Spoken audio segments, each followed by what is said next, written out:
আসেন বা ফেরানো জোয়ান তরুণেরা, এ নবী পাকে প্রেমিকেরা, এই দাদা হুজুর রহমাতুল্লাহ আলাইহি এমন করে ফুরফুরা সার জমিনে দাদা হুজুর শুয়ে রয়েছে। বাবা, আজ এই ভারতবর্ষের জমিনে পরিস্থিতির কথা একটা বলি।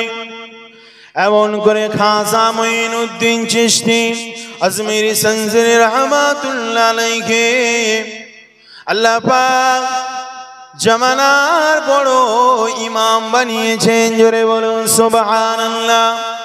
এই নওজওয়ানেরা, এই নবী পাকের প্রেমিকেরা, খাজা মঈনুদ্দিন চিশতি হুজুরকে আমার নবী পাক পছন্দ করে এই হিন্দুস্তানের জমিনে পাঠিয়েছিলেন। জোরে বলুন সুবহানাল্লাহ। এই যুবকেরা, তরুণেরা, খাজা মঈনুদ্দিন চিশতি আজমিরি সঞ্জরি রহমাতুল্লাহ আলাইহি এমন করে তিনি যখন মদিনা মসজিদে নববী শরীফেতে বাবা ছিলেন, অনেক লম্বা ঘটনা। যখন এই নববী শরীফেতে ছিলেন, মসজিদে এমন করে মাজারে দারোয়ান এমন করে এলান করলো, কে বাবা? খাজা মঈনুদ্দিন। কে বাবা আছো? মঈনুদ্দিন। তখন অনেক মঈনুদ্দিন যেতে চাইল, যখন নামটা মেনশন করে দিল তার বাপের নাম অমুক, তখন খাজা মঈনুদ্দিন হুজুর চলে গেলেন। আল্লাহ নবীকে সালাম দিলেন, আল্লাহ নবী সালামের জবাব খানা দিলেন। হযরতে খাজা মঈনুদ্দিন হুজুর আল্লাহ নবীর সঙ্গে তিনি এমন করে কুলাকুলি করতে চাইলেন।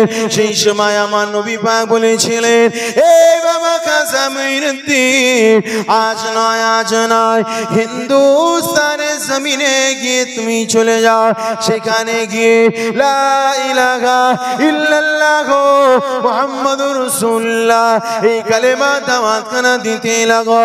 এমন করে খাজা মঈনুদ্দিন হুজুরকে আল্লাহ নবী এই হিন্দুস্তানের জমিনে পাঠিয়েছিলেন। সেই জন্য খাজা মঈনুদ্দিন হুজুরকে বলা হয় আতায়ে রাসূল, আমার রাসূল প্রেরণ করেছিলেন। বাবা, এই নওজোয়ান তরুণেরা, এই হিন্দুস্তানের জমিনে খাজা মঈনুদ্দিন হুজুরের হাতে হাত দিয়ে লক্ষ লক্ষ মানুষেরা তারা ইমানের কালমা পড়ে মুসলমান হয়ে গিয়েছিল। আরো জোরে বলুন সুবহানাল্লাহ।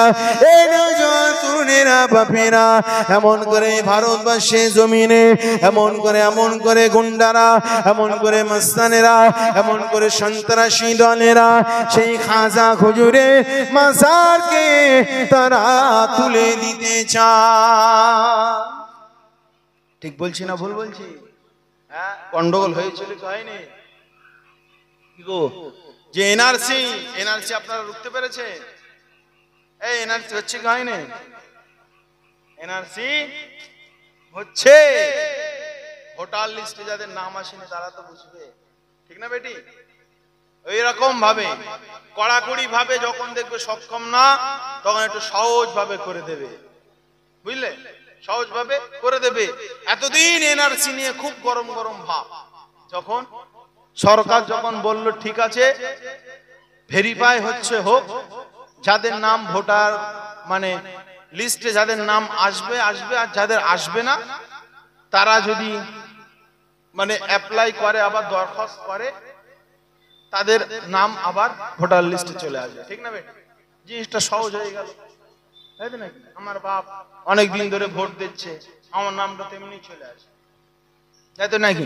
এনআরসি রুখতে পারেনি। আজমিরি হুজুরকে নিয়ে কদিন বিতর্ক হয়েছিল খুব, কিন্তু এখন কিছু বলছে না বলে আপনি এটা ভাববেন না যে তারা চুপ হয়ে গিয়েছে। তারা যেটা টার্গেট করছে, চুপি চুপি চুপি চুপি একদিন তারা সেই কাজটা তারা করেই দেখাচ্ছে, বুঝলেন? আমরা দুটো একটা ভালো কাজ করলে, দুটো একটা সংগঠন আমরা খুললে বিরাট মাইকে মাইকে বলে বিরাট হাইলাইট করি, ঠিক না বেঠিক? ঠিক তো নাকি? কিন্তু ওই যে আরএসএস যে সংগঠন, বুঝলেন, আরএসএস যে সংগঠন, ওই সংগঠনের নাম অনেকে নতুন শুনছি, ঠিক না বেঠিক? এই বিজেপি সরকার আসার পরে অনেকে আরএসএস সংগঠনের নামটা শুনছে, তাই তো নাকি?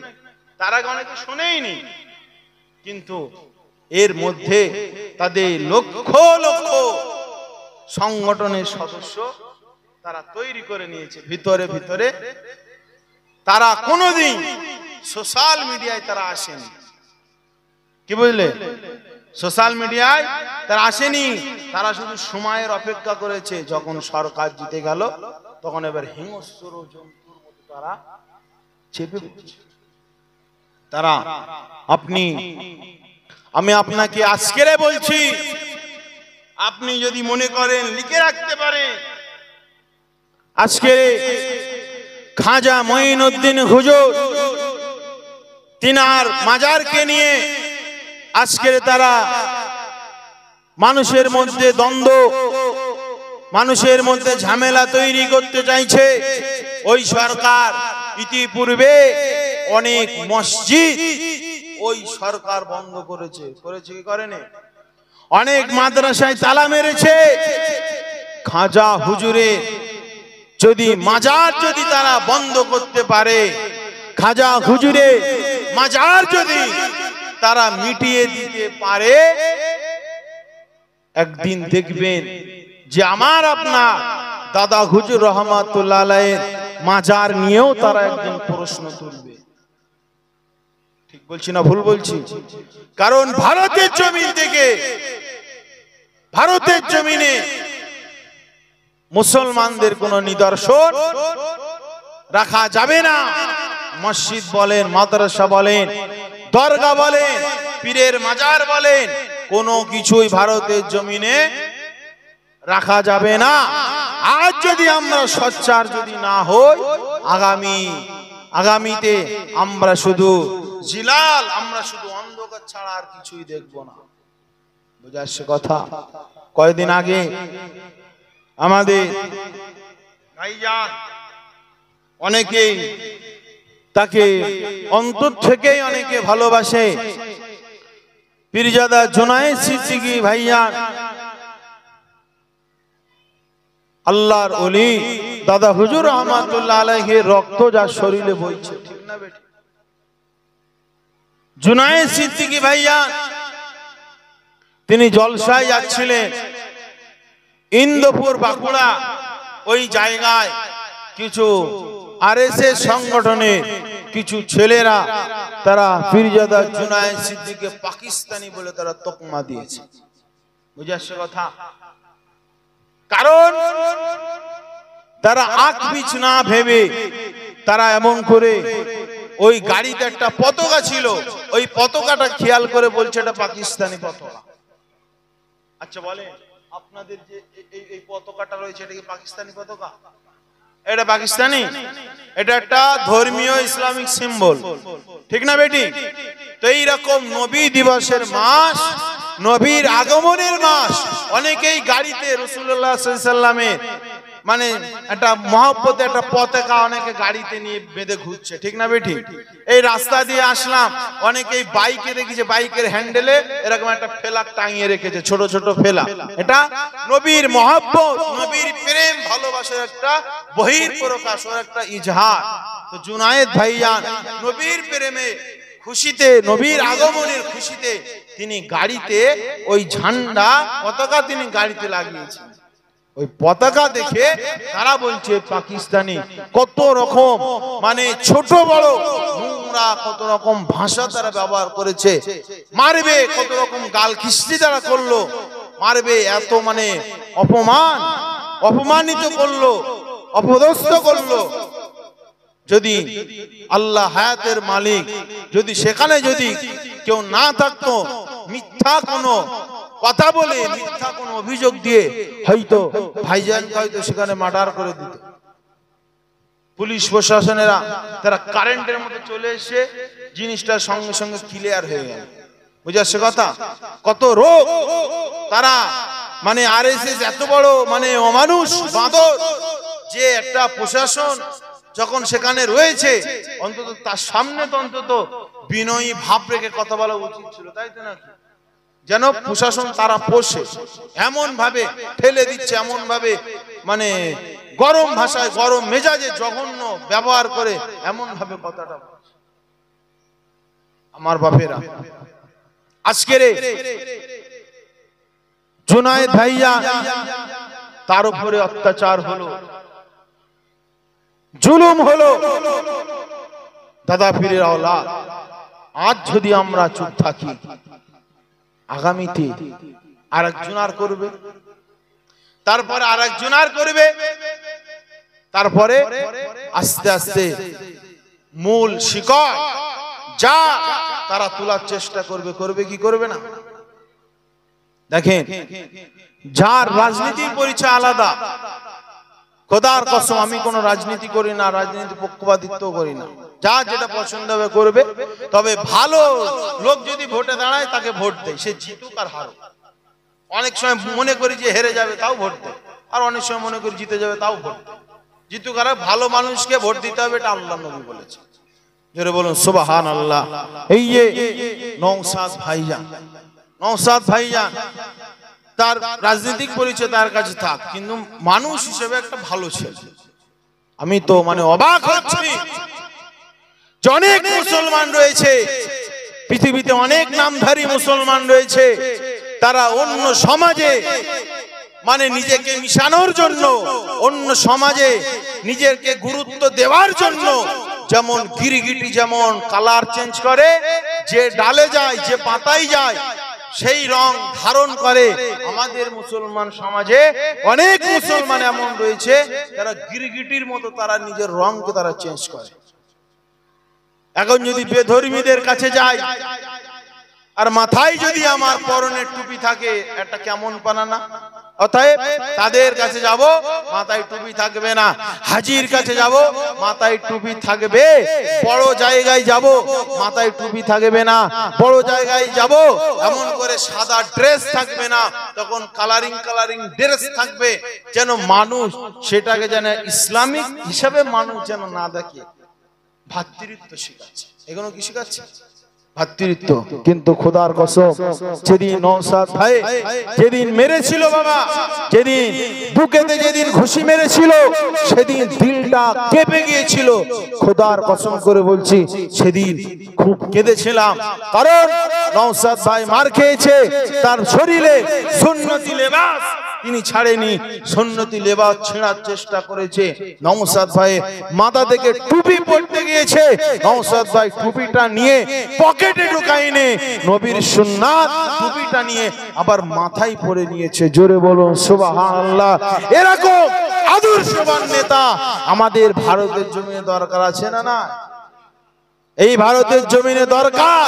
তো এই সমস্ত মানুষেরা যারা ভালো মানুষ, তাদেরকে মানুষ দিকে দিকে দিকে দিকে মানুষ শেষ করে দেওয়ার প্ল্যান চক্রান্ত তারা চালিয়ে যাচ্ছে। বুঝে আসছে কথা? আমার ভাইয়েরা খুব মন দিয়ে শুনবেন। আজকের জুনায়েদ ভাই কেরাম করলো, আল্লাহ পাক যে সমস্ত বদমাইশেরা অত্যাচার করলো, আল্লাহ পাক তাদের হেদায়েত দিন, তা না হলে কঠোর শাস্তি দিন। সকলে বলুন আল্লাহুম্মা। আসেন বাপেরা, নওজোয়ান তরুণেরা, এই নবী পাকের প্রেমিকেরা, পৃথিবীর জমিনে বাবা মরণ একদিন সবার হবে, মরণ একদিন সবার হবে। কেউ এমনি মরে গেলেও মরণ হয়ে গেল, কেউ না খেয়ে মরলেও মরণ হয়ে গেল, কেউ নামাজ না পড়ে মরলেও মরণ হয়ে গেল, কেউ নামাজ পড়ে মরলেও মরণ হয়ে গেল। এই যুবকেরা তরুণেরা, মরণ একদিন সবার হবেই হবে। মরণের পূর্বে যদি নবী মুহাম্মদ রাসূলুল্লাহকে আমি আপনি যদি সিনায় এমন করে গেঁথে নিতে পারি, আল্লাহ রসুলকে যদি আমি আপনি সিনায় জায়গা দিতে পারি, এই নওজোয়ানেরা দুনিয়ায় হয়তো একটু কষ্ট হবে, দুনিয়ায় চলতে গিয়ে একটু কষ্ট হবে, মুখে বড় দাড়ি, কাজে যেতে গেলে হয়তো ভালো কাজ পাবো না, হয়তো সেখানে 1000 টাকা রোজের জায়গায় হয়তো 500 টাকা 400 টাকা রোজ পাবো। আল্লাহ নবী সুন্নাতকে আঁকড়ে ধরো বাবা। তোমার পয়সা কম হয়, তুমি 300-400 টাকা নিয়ে খুশি হও, কারণ মরণ একদিনে হবে। কুল্লু মান আলাইকা ফান ওয়া ইয়াবকা ওয়াজহু রাব্বিকা যুল জালালি ওয়াল ইকরাম। দুনিয়া একদিন ফানা হয়ে যাবে রে, দুনিয়া ফানা হয়ে যাবে। মরণের পরে যখন কবরে চলে যাবে, মান রব্বুকা মা দীনুকা ওয়া মান নাবিয়ুকা, মান রব্বুকা মা দীনুকা, এমন করে রবের বিষয়ে প্রশ্ন করা হবে, তোমার দ্বীনের বিষয়ে প্রশ্ন করা হবে। মা কুনতা তাকুলু ফি হাজার রাজুল মুহাম্মাদিন। এই নবীর আশিকেরা, এই নবীর উম্মতিরা, ফেরেশতারা জিজ্ঞাসা করবে, আল্লাহ নবীকে হাজির করে বলবে, মা কুনতা তাকুলু ফি হাজার রাজুল মুহাম্মাদিন। ইনি হলেন মুহাম্মদ সাল্লাল্লাহু আলাইহি ওয়াসাল্লাম, ইনার বিষয়ে তোমার কি রায় ছিল, ইনার বিষয়ে তোমার কি বক্তব্য ছিল, আকীদা ছিল বলো। সেই সময় সে যদি বুঝে নেয় ইনি হলেন মুহাম্মদ রাসূলুল্লাহ, তার সিনায় যদি নবী মুহাম্মদ সাল্লাল্লাহু আলাইহি ওয়াসাল্লামের প্রেম থাকে, অবশ্যই অবশ্যই তিনি বলবেন ইনি হলেন আমাদের নেতা নূর নবী মুহাম্মদুর রাসূলুল্লাহ। আরো জোরে বলুন সুবহানাল্লাহ। এই যুবকেরা তরুণেরা, আমার আব্বারা মায়েরা বোনেরা শুনে রেখে না, আল্লাহ নবীকে কি করলেন? ধরে মানুষের হাতের ক্ষমতা নেই, আর পায়ের ক্ষমতা নেই, মুখের ক্ষমতা নেই, শুধু মানুষ শুনতে পাচ্ছে। এরকম ভাবে যদি 2-4 দিন যায় আর তারপরে যদি আল্লাহ বলে দেখ আমি আল্লাহ করেছি, এবারে যদি ঈমান যদি নিয়ে আসিস তাহলে তোদের ভালো করে দেবো। কি গো, মানুষ ঈমান নিয়ে আসতো না? মানুষ ঈমান নিয়ে আসতে মানুষ বাধ্য হতো, কিন্তু আমার আল্লাহ তিনি ডাইরেক্ট না করে তিনি হাবিবের সঙ্গে যে সম্পর্ক রিসালা, এই সম্পর্কটা আমার আল্লাহ বজায় রেখে হাবিবের মর্যাদাটাকে আমার আল্লাহ আলা করেছে। জোরে বলুন সুবহানাল্লাহ। একটু জোরে হবে না সুবহানাল্লাহ? আসেন ফিরানো জোয়ান তরুণেরা, এ নবী পাকি প্রেমিকেরা, আল্লাহ নবী এমন করে পাহাড়ে সাফা পাহাড়ে চলে গেলেন। আল্লাহ নবী সাফা পাহাড়ে চলে যাবার পরে আমার নবী পাক বললেন, হে মক্কার মানুষেরা, হে আমার আত্মীয় স্বজনেরা, শুনে রেখে দাও, আমি মুহাম্মদ রাসূলুল্লাহ তোমাদেরকে যদি বলি এই সাফা পাহাড়ের পিছনে তোমাদের জানে শত্রু রয়েছে, তাহলে কি তোমরা আমাকে মেনে নেবে? ভালো করে বুঝবেন আল্লাহর নবী কি বলছে। আল্লাহ রাসূল সবাইকে ডাকলেন, আল্লাহ বলেছে যে আমি আল্লাহ, আমার ভয় দেখো, আমার ভীতি দেখো, তাদেরকে শোনাও। আল্লাহ নবী সাফা পাহাড়ে ডাকলেন। সাফা পাহাড়ে ডাকার পরে আমার নবী পাক সাল্লাল্লাহু আলাইহি ওয়াসাল্লাম তিনি আল্লাহ মানার বিষয়ে তিনি প্রথম বললেন না। তিনি প্রথম কি বললেন? যে আমি নবী যদি বলি এই সাফা পাহাড়ের পিছনে ডাকাত রয়েছে, জানে শত্রু রয়েছে, যখনই সময় পাবে তোমাদেরকে মেরে দেবে, তোমরা কি এই কথাটাকে কি মেনে নেবে? তখন কাফেরেরা, মক্কার কাফেরেরা বলেছিল, মুহাম্মদ সাল্লাল্লাহু আলাইহি ওয়াসাল্লাম অবশ্যই আপনার কথা মেনে নেব, কারণ আপনি জীবনে কখনো মিথ্যা কথা বলেননি। জোরে বলুন সুবহানাল্লাহ। আচ্ছা বলেন, এটা তো একটা বিশ্বাস, তাই তো নাকি? তাহলে মক্কার কাফেরেরা আল্লাহকে আগে বিশ্বাস করলো নাকি মুহাম্মদ রাসূলুল্লাহকে আগে বিশ্বাস করলো? মুহাম্মদ রাসূলুল্লাহ সাল্লাল্লাহু আলাইহি ওয়াসাল্লামকে বিশ্বাস করলো, কারণ আল্লাহ নবী জানেন এবং আল্লাহও জানেন, আল্লাহর নবী জানেন যে পৃথিবীর মানুষেরা তারা আল্লাহকে দেখেনি। আমি যদি ডাইরেক্ট আল্লাহর কথা বলি তারা ভাববে কে আবার। এখন ১৫০০ বছর পরে, এত টেকনোলজি হওয়ার পরেও কিছু কিছু দর্শনের কিছু কিছু ছাত্ররা আজ তারা নাস্তিক হয়ে যাচ্ছে, আল্লাহকে তারা ভুলে যাচ্ছে। এই ঠিক বলছি না ভুল বলছি? ভুলে যাচ্ছে। তো মুহাম্মদ রাসূলুল্লাহ সাল্লাল্লাহু আলাইহি ওয়াসাল্লাম আল্লাহকে যদি ডাইরেক্ট বলি হয়তো মানুষ মানবে না, কিন্তু আল্লাহ পাক তো আমাকে মেসেঞ্জার, আল্লাহ পাক তো আমাকে রিসালাত দিয়ে পাঠিয়েছে, অতএব আমি তো এদের সামনে রয়েছি, অতএব এরা আগে আমি নবী আমাকে মানে কিনা আগে দেখি। ওরা যদি না মানতেন আমার নবীকে বলতেন যে না মুহাম্মদ সাল্লাল্লাহু আলাইহি ওয়াসাল্লাম এই কথা আমি বিশ্বাস করি না, যে মানে পাহাড়ের পিছনে এমনি শত্রু চলে আসবে তুমি না দেখেই বলে দেবে, এ বিশ্বাস করি না, খোদার কসম। তাহলে আমার নবী সাল্লাল্লাহু আলাইহি ওয়াসাল্লাম তিনি তখন সেখানে তাহলে দাওয়াত দিতেন না। তারা স্বীকার করেছিল যে মুহাম্মদ সাল্লাল্লাহু আলাইহি ওয়াসাল্লাম অবশ্যই আপনি সত্য কথা বলেন। জোরে বলুন সুবহান। আসেন বাফিরা নওজওয়ান তরুণেরা, এ নবী পাকের প্রেমিকেরা, আল্লাহ নবী তাদের কাছে স্বীকারোক্তি এনেছিলেন। তারা বলেছিল হ্যাঁ মুহাম্মদ তোমার কথা আমরা মেনে নিলাম, এই মানাটাকে ঈমান বানা কর। আল্লাহ নবী সেই সময় বলেছিল ও মক্কার মানুষেরা, তাহলে আমি মুহাম্মদ তোমাদেরকে একটা বার্তা দেই, তোমরা এক আল্লাহকে আল্লাহ বলে মেনে নাও, এক আল্লাহকে আল্লাহ বলে মেনে নাও। তিনি বলেন খালেক, তিনি বলেন খালেক, তিনি বলেন রাজ্জাক, তিনি আমাদের হায়াতের মালিক, মৌতের মালিক, সমস্ত কিছু তিনি বানিয়েছে। তিনি আমাদেরকে খেতে দেন, তিনি জান্নাত বানিয়েছে, তিনি জাহান্নাম বানিয়েছে। এই মক্কার মানুষেরা তোমরা এক আল্লাহকে তোমরা মেনে নাও। এই যুবকেরা তরুণেরা সেই সময় যারা মুহাম্মদুর রাসূলুল্লাহকে মেনেছিল ঠিকই, কিন্তু এক আল্লাহকে মানেনি কো, তারা ইসলামের খাতায় তারা হলো কাফের। আর যারা মুহাম্মদ রাসূলুল্লাহকে মেনেছিল সাথে সাথে আবার যখন আমার নবী যখন আল্লাহর হুকুম বললেন, আল্লাহকে মানার কথা বললেন, তখন যারা আল্লাহকে যারা মেনে নিয়েছিল, আল্লাহ প্রতি যারা ঈমান নিয়ে এসেছিল, লা ইলাহা ইল্লাল্লাহ মুহাম্মাদুর রাসূলুল্লাহ, আল্লাহ এবং আল্লাহ নবীর উপরে ঈমান আনার কারণে ওই সমস্ত মানুষগুলো তারা জান্নাতি জান্নাতি হয়ে গেল। আরো জোরে বলুন সুবহানাল্লাহ। ওই মানুষগুলো যারা আল্লাহ এবং আল্লাহ রসুলকে মেনেছে তারা হলো জান্নাতি। জোরে বলুন সুবহানাল্লাহ।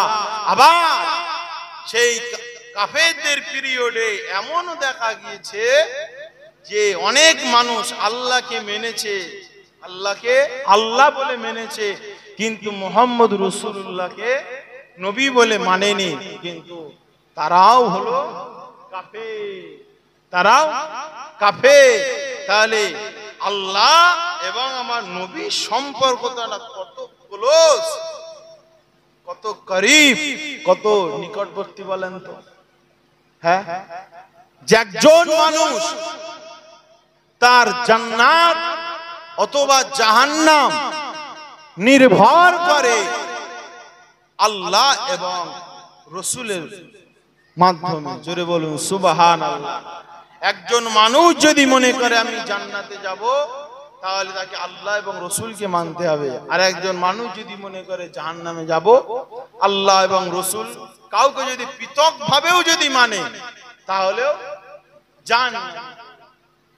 বুঝলে? তাহলে কতটা সম্পর্ক, যে আমরা তো এত ওয়াজ নসিহত এত যা কিছু শুনছি, একটু কবরের আযাব থেকে বাঁচার জন্য, হ্যাঁ, একটু পরকালে যেন জান্নাতে যেতে পারি এই আশাই তো নাকি।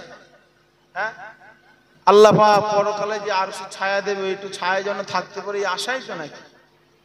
সব কিছু আমাদের যে সমস্ত আশাগুলো রয়েছে, মানে কবর থেকে শুরু করে কিয়ামত পর্যন্ত যে আশাগুলো রয়েছে, যদি আশাগুলোই যদি আমরা মানে পূরণ করাতে চাই, তাহলে আমাদের সম্পর্ক আল্লাহ এবং রাসূলুল্লাহর সঙ্গে রাখতে হবে। জোরে বলুন সুবহানাল্লাহ।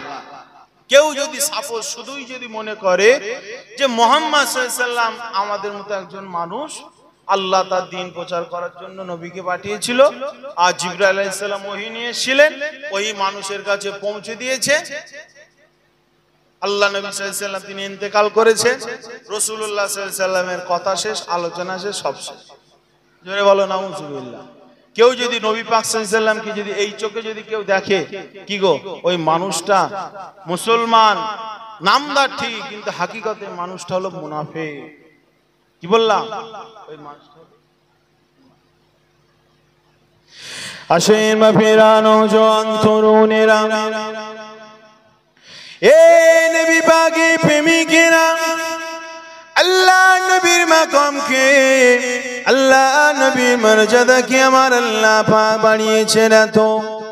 আমার আল্লাহ রাব্বুল আলামিন এমন করে নবী মুহাম্মদ সাল্লাল্লাহু আলাইহি সাল্লামকে এমন করে পৃথিবী জমিনে যখনই তিনি ভূমিষ্ঠ করেছিলেন বাবা, তার আগ থেকে নিয়ে এমন করে যে সময় হযরত জিবরাইল আলাইহিস সালামকে আল্লাহ বানিয়েছিলেন, এমন করে সৃষ্টি শুরু থেকে নিয়ে সৃষ্টির শেষ পর্যন্ত আমার নবীর আলোচনা আল্লাহ পাক করেছেন। জোরে বলুন সুবহানাল্লাহ। প্রতিটা পদে পদে আমার নবী জিকিরকে আল্লাহ পাক রেখে দিয়েছেন। হযরত জিবরাইল আলাইহিস সালাম আমার নবীকে তিনি দেখেছেন বাবা ৭২,০০০ বার দেখেছে, একবার দেখেছে ৭০,০০০ বৎসর, ৭০,০০০ বৎসর পরে আবার একবার দেখেছে। এত সুন্দর, তার থেকে বেশি সুন্দর। আবার তারপরে আবার যখন দেখে তার থেকে বেশি সুন্দর। এই যুবকেরা, তরুণেরা, মুহাম্মদুর রাসূলুল্লাহ জিকির সেই সময় হযরত জিবরাইল আলাইহিস সালাম করেছিল, সেখানেই আল্লাহ পাক আল্লাহ নবী জিকিরকে সেখানে স্থগিত করে দেয়নি গো। আমার আল্লাহ হাবিবের জিকির কিয়ামত পর্যন্ত আল্লাহ পাক জারি রেখে দিয়েছে। এই দুজন তরুণেরা আমার আব্বারা মায়েরা শুনে রেখে দেন, আল্লাহ নবী সাল্লাল্লাহু আলাইহি ওয়াসাল্লাম, আমরা অনেকেই বলি আমার নবী শাফাত করতে পারবে না, আমার নবী সুপারিশ করতে পারবে না, আমার নবী কিয়ামতের ময়দানে মাশারে পেরেশানি হয়ে যাবে, আমার নবী চিন্তিত হয়ে যাবে। আমার নবী সাল্লাল্লাহু তিনি মিজানে দাঁড়িয়ে পাল্লার ওখানে দাঁড়িয়ে আমার নবী চিন্তা করবেন, আমার নেকির পাল্লা ভারী হয় নাকি গুনার পাল্লা আমার ভারী হয়ে যায়, এইরকম ভাবে নাকি চিন্তা করবে। এক শ্রেণীর মূর্খ আলেমেরা বলে আমার নবী শাফাত করতে পারবে না, শাফাতের ক্ষমতা আমার নবী পাক পাবে না গো। এই নওজোয়ান তরুণেরা বাপেরা, কিন্তু কিয়ামতের ময়দানে মাশারে আমি আপনি তো দূরের কথা, আদম নবীর উম্মত তো দূরের কথা, মুসা নবীর উম্মত তো দূরের কথা, ঈসা নবীর উম্মত তো দূরের কথা। এই যুবকেরা, তরুণেরা, সমস্ত নবীরা আমার নবী পাকে শাফাতের মুহতাজ হয়ে থাকবে। আরো জোরে বলুন সুবহানাল্লাহ। এই নওজোয়ান তরুণেরা আব্বারা, আমার নবী পাকে প্রেমিকেরা, গোটা ময়দানে মাশারে সমস্ত নবীরা পেরেশানি হয়ে যাবে, কারণ আল্লাহ পাক কিয়ামত চালু করছেন না, আল্লাহ পাক বিচার চালু করছেন না। এমন করে জমিনটা এমন করে পুড়ে লাল তামাক হয়ে গিয়েছে, নবীর উম্মতিরা থাকতে পারছে না, গোটা ময়দানে মাশা তপ্ত হয়ে যাবে। এই নওজোয়ান তরুণেরা সবাই পেরেশানি হয়ে যাবে, ইয়া নফসি ইয়া নফসি ইয়া নফসি করতে লাগবে। আদম শফিউল্লাহ নফসি নফসি করবে, ঈশারুল্লাহ নফসি নফসি করবে, মুসা কালিমুল্লাহ নফসি নফসি করবে, ইব্রাহিম খলিলুল্লাহ নফসি নফসি করবে। সমস্ত নবীরা তারা সেদিন নফসি নফসি করতে লাগবে। এই নওজোয়ান তরুণেরা তারা শুধু চাইবে কিয়ামতটা চালু হোক, কিন্তু কিয়ামত আমার আল্লাহ চালু করবে না। আমার আল্লাহ তখনই কিয়ামতকে চালু করবে যখনই আমার নবী আল্লাহর কাছে সুপারিশ করবে। আরো জোরে বলুন সুবহান। সমস্ত নবী, আদম আলাইহিস সালাম কত বড় নবী, হ্যাঁ অনেক বড় নবী, তাই তো। হযরত নবী মুসা আলাইহিস সালাম জলিলুল কদর নবী, হযরত ঈসা রুহুল্লাহ আলাইহিস সালাম, হযরত ইব্রাহিম খলিলুল্লাহ আলাইহিস সালাম, ইসমাঈল জবিহুল্লাহ আলাইহিস সালাম। হায় হায়, বড় বড় নবীরা সবাই আমার রাসূল করিম সাল্লাল্লাহু আলাইহি ওয়াসাল্লামে শাফাতের মুহতাজ হয়ে থাকবে, কারণ আমার নবীর কথা ছাড়া আল্লাহ পাক তিনি বিচার চালু করবেন না। জোরে বলুন সুবহানাল্লাহ। আমার কথা কি ভুল মনে হচ্ছে? কেউ গা ফুরিয়ে কি নবীর শান আলোচনা করছি? আমার ব্যক্তিগতভাবে নবীর শান আলোচনা করছি না।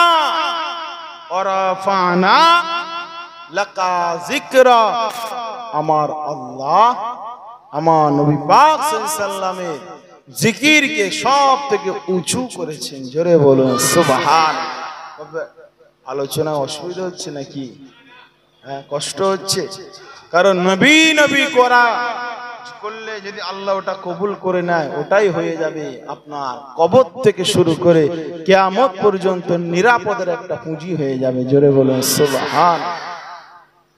সেই নবী পাক সাল্লাল্লাহু আলাইহি ওয়াসাল্লাম কিন্তু মুনাফিককে চেনে না, ঠিক না বেটি? আসেন মাফিরা নওজোয়ান তরুণেরা,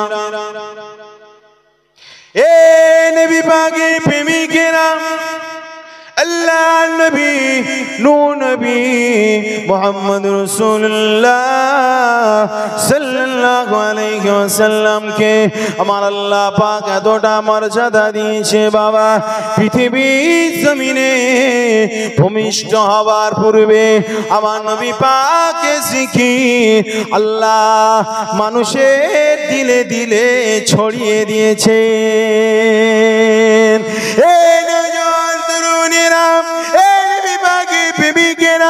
আমার আপনার নবী দয়ার নবী নূর নবী আল্লাহ পাক এতটা আল্লাহ পাক মর্যাদা দিয়েছে আমার রাসূল পাক সাল্লাল্লাহু আলাইহি ওয়াসাল্লাম।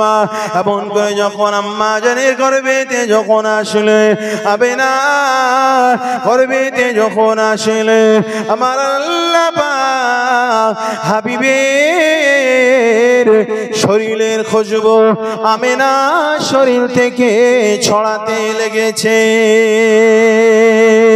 আরো জোরে বলুন সুবহানাল্লাহ। নবীর আলোচনা শুনে যদি কারোর মনে যদি কোনো কিন্তু কিন্তু হয়, ভাবতে হবে ইমানের দুর্বলতা আছে, নবীর ভালোবাসার দুর্বলতা আছে।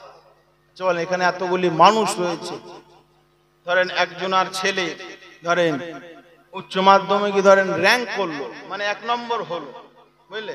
আমি খবরটা পেয়েছি, আমি আজকে বলে গেলাম ধরেন অমুকের ছেলে আব্দুল জব্বারের ছেলে আব্দুর রশিদ ছেলেটা উচ্চ মাধ্যমিকে ফার্স্ট হয়েছে, মাদ্রাসা বোর্ডে ফার্স্ট হয়েছে, কত সুন্দর রেজাল্ট করেছে। আমি বলে চলে গেলাম, পরের বছর এসে আবার বললাম আব্দুল জব্বারের ছেলে আব্দুল কি নাম বললাম, আব্দুর রশিদ, ওই ছেলেটা কই, যে ছেলেটা ফার্স্ট হয়েছিল। তারপরের বছর এসে যদি আবার বলি, তারপরের বছর এসে যদি আবার বলি, বলেন তো কোন বাপ কি বিরক্ত বোধ করবে? কোন বাপ বিরক্ত বোধ করবে না, কারণ তার ছেলের প্রশংসা শুনতে ভালো লাগে। কারোর ছেলে স্বাভাবিক, সবার ছেলে কোন ভালো কাজ করলে তার প্রশংসা যদি মানুষ করে, ওটা তার শুনতে ভালো লাগে, কারণ সে তার ছেলেকে ভালোবাসে। তো এই ছেলের ভালোবাসা আল্লাহ নবী বললেন, লা ইউমিনু আহাদুকুম হাত্তা আকুনা হাব্বা ইলাইহি মিন ওয়ালিদিহি ওয়া ওয়ালাদিহি ওয়ান নাসি আজমাইন। আল্লাহ নবী বললেন, তোমরা ততক্ষণ কামেল ঈমানদার হতে পারবে না যতক্ষণ না তুমি তোমার পরিবার, আহাল, সন্তান সন্ততি, ভাই বেরাদার থেকে আমি নবী আমাকে বেশি না ভালোবাসবে। জোরে বলুন সুবহানাল্লাহ। তো নবীর কথা যদি আমরা বারবার যদি বছর ঘুরে আবার ফিরে যদি সেই নবীর কথাগুলোই যদি আলোচনা করি, কি গো ভালো লাগার, মানে ভালো লাগবে কি লাগবে না? ভালো লাগারই বিষয়। আর যাদের ভালো লাগে না, ভাবতে হবে তাদের নবীর ভালোবাসায় কমতি রয়েছে, কারণ ভালোবাসা লোকের আলোচনা সর্বসময় শুনতে ভালো লাগে, ঠিক না বেটা? আসেন মাফিরা নওজোয়ান তরুণেরা, এ নবী পাকের প্রেমিকেরা, আল্লাহ নবী দিন দুনিয়া বাদশা জনাবে মুহাম্মদ রাসূলুল্লাহ সাল্লাল্লাহু আলাইহি ওয়াসাল্লাম যখন আমিনার রহমে আমিনার গর্ভে যখন রয়েছে বাবা, এই যুবকেরা তরুণীরা, এখন তো আমাদের কাছে টিউবওয়েল হয়েছে, এখন তো আমাদের কাছে ট্যাপ কল হয়েছে, এমন করে মোড়া দিলেই পানি বয়ে যায়। এই যুবকেরা তরুণীরা, কিন্তু আগে যুগে সেগুলো ছিল না। আগে যুগে ছিল বাবা কুয়া, এমন করে রশি দিয়ে দড়ি দিয়ে সেখানে ডোল বালতি ফেলে দিত, আর ওই বালতিতে পানি এমন করে ভরে আবার দড়ি টেনে পানিটা তুলে নিতে হতো। এতে অনেক কষ্টকর হয়ে যেত।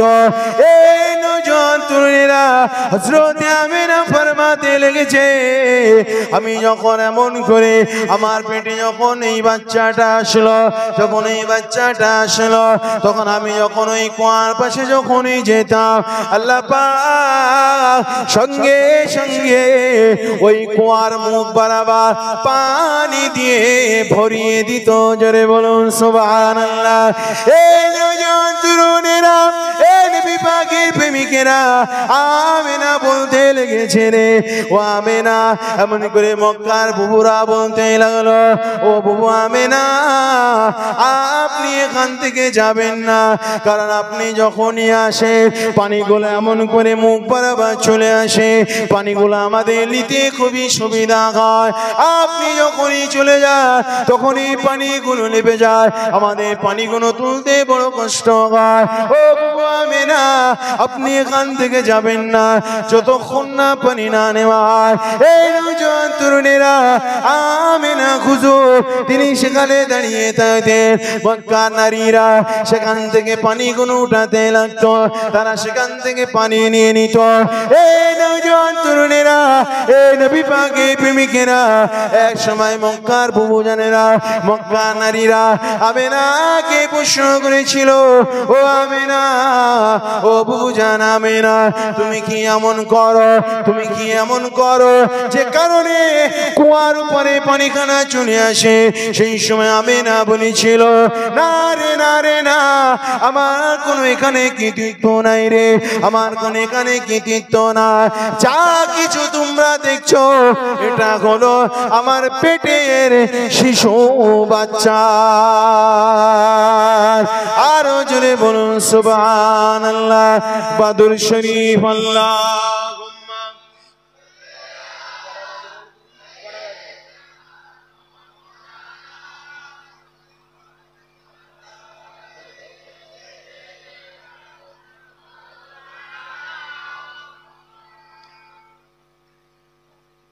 जहाँ रोज़ाए पाके खैरुल वरा है,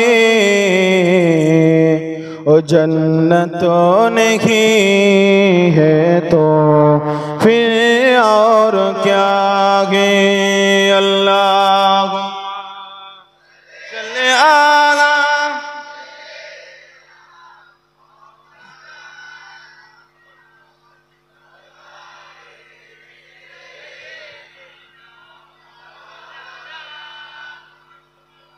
আমার দিনদার ইমানদার ভাইয়েরা, নেককার আল্লাহওয়ালা গণেরা, আমার নবী পাক সাল্লাল্লাহু আলাইহি সাল্লামের যে আলোচনা আমরা করি, আমার নবী পাক সাল্লাল্লাহু আলাইহি সাল্লামের যে দুরূদ আমরা পড়ি, খোদার কসম নিয়ত একটাই রাখবেন যে আল্লাহ পাক যেন এই ওসিলায় আমাদেরকে আমার হাবিবের দিদার নসিব করে দেন। সকলে বলুন আল্লাহুম্মা। আল্লাহ পাক কবুল করো, সকলে বলুন আল্লাহুম্মা আমিন। কারণ মুহাম্মদ রাসূলুল্লাহ সাল্লাল্লাহু আলাইহি সাল্লামে যারা একবার আল্লাহর নবীকে দেখেছে, গোটা পৃথিবী তাদের কাছে মূল্যহীন হয়ে গিয়েছে। জোরে বলুন সুবহানাল্লাহ।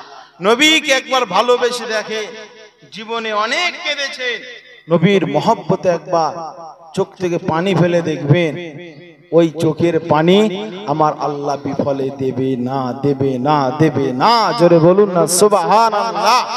আমার আল্লাহ, আমার হাবিবুল্লাহ জিয়ারা, হাবিবুল্লাহ শাফাআত আমাদের সকলের নসিবে কবুল করো। সকলে বলুন না আল্লাহুম্মা আমিন।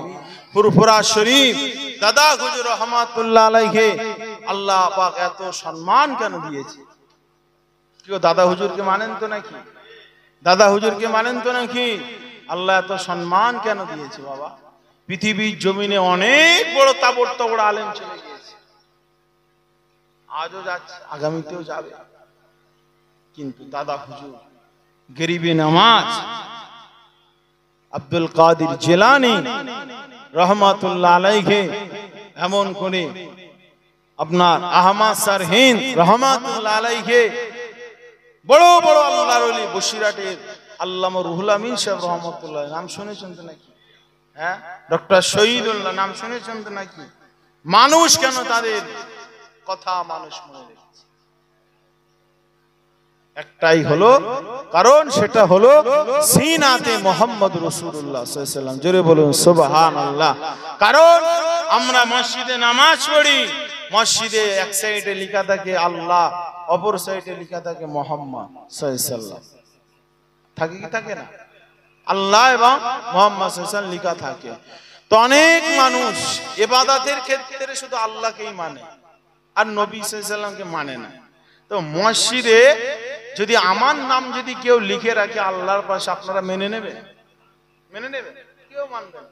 দাদা হুজুরের নাম লিখলে কেউ মানবে না, আব্দুল কাদের জিলানী হুজুরের নাম লিখলে কেউ মানবে না। আল্লাহর পাশে নাম মুহাম্মদ সাল্লাল্লাহু আলাইহি ওয়াসাল্লাম, কারোর নাম লিখলে কেউ মানবে না। তো যারা ভাবে যে নবী আমাদের মতো মানুষ, তারাই বলে যে আল্লাহর পাশে মুহাম্মদ সাল্লাল্লাহু আলাইহি ওয়াসাল্লাম, মুহাম্মদ এই নামটা লেখা যাবে না। জোরে বলো নাউজুবিল্লাহ। তুমি নামাজ পড়ো, তোমার ওযু থেকে শুরু করে তোমার নামাজে সালাম ফেরানো পর্যন্ত সবকিছুর মধ্যেই তো আল্লাহ এবং রাসূল। জোরে বলো না সুবহানাল্লাহ। আল্লাহ এবং রাসূল, আপনি যে পদ্ধতিতে আপনি যে ওযুটা করবেন সেটাও তো আমার রাসূল সাল্লাল্লাহু আলাইহি ওয়াসাল্লাম দেখানো পদ্ধতি, ঠিক না বেটি? আপনি যে পদ্ধতিতে নামাজটা পড়বেন সেটাও তো আমার রাসূল সাল্লাল্লাহু আলাইহি ওয়াসাল্লামের দেখানো পদ্ধতি, ঠিক না বেটি? আপনি চ্যালেঞ্জ, এটা আপনাকে বলছি যে কোরআন শরীফ পড়ে আপনি অন্য কোনো কিতাব পড়বেন না, কোরআন শরীফ পড়ে বুঝে আপনি দুই রাকাত নামাজ পড়ে দেন। আপনি নামাজ পড়ছেন, পড়তে পড়তে পড়তে পড়তে হঠাৎ করে আপনার কোনো ওয়াজিব রুকুন আপনার ছেড়ে গেল, আপনি কি করবেন? ওয়াজিব ছেড়ে গেলে সেজদায় সহ করতে হবে, সেজদায় সহ না করলে নামাজ হবে না। আচ্ছা বলে সেজদায় সহ কিভাবে করতে হবে? আপনি গোটা গোটা কোরআন শরীফ খুঁজে পাবেন? কে শিখিয়েছে? মুহাম্মদ রাসূলুল্লাহ সাল্লাল্লাহু আলাইহি ওয়াসাল্লাম। তখন আপনার মনে হবে যে আল্লাহর নবী তো বলেছেন যদি কোনো ওয়াজিব ছেড়ে যায় তাহলে তোমরা সেজদায় সহ করে নেবে, যে সালাম ফেরানোর আগে শেষে মানে আত্তাহিয়াতু পড়ার পরে একদিকে সালাম ফিরিয়ে আবার দুটো সেজদা করে আবার দোয়া, মানে আপনার আত্তাহিয়াতু দরুদ ইব্রাহিম দোয়া মাসুরা পড়ে আবার সালাম ফিরিয়ে দেবে। কে শিখিয়েছে? মুহাম্মদ রাসূলুল্লাহ সাল্লাল্লাহু আলাইহি ওয়াসাল্লাম। কিন্তু আমরা এই জিনিসগুলো ভাবি না। তো দাদা হুজুর রহমাতুল্লাহ আলাইহি আজও মানুষের সিনাই সিনাই কিয়ামত পর্যন্ত মানুষের সিনাই সিনাই দাদা হুজুর রহমাতুল্লাহ আলাইহি আল্লাহ পাক গেঁথে দিয়ে দেবেন। জোরে বলুন সুবহানাল্লাহ। এখন যেরকম আপনার সিনাই গেঁথে দিয়েছে, আগামীতে প্রজন্ম যারা আসবে তাদের সিনায় আমার আল্লাহ গেঁথে দেবেন, কারণ আমার আল্লাহ দাদা হুজুরকে কবুল করে নিয়েছেন। জোরে বলুন সুবহানাল্লাহ।